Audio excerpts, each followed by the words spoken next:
Hapon. Duol kay ko guys kaya nga akong Gcash di man ma-open until now. Buntag pa jud kong nagsige og open.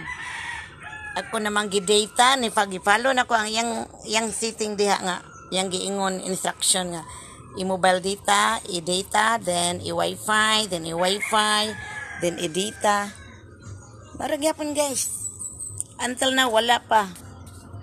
Wala pa jud ma-open. Ako lang sa aning paaboton kay unsa gani. Mura maghimo na siguro sa kuglain. Kay anyway, lain manignan ang akong Gcash.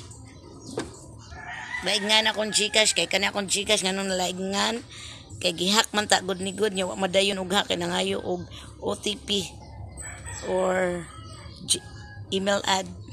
Nya siya hatag. Ito na undangan nya di change na ko tanan niyang giusab man tanan. Pero ang wa na usab ang name ra jud kay mura gibutangan niya protection. Dili ko ka change the name niya. Manang ako ang number ihangan. If ever dili gali ni siya maulian, di man sa ko ka-open adto tag help center, dili man ta ka-open.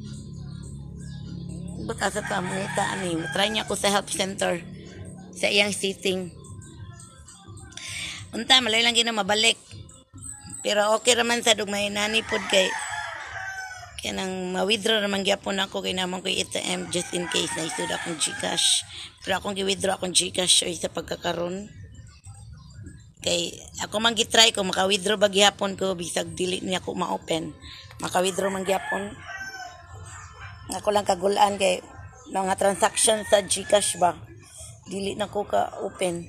Unta maulian na ni later nagkuan lang siguro sila ga-update lang siguro sila sa ilang.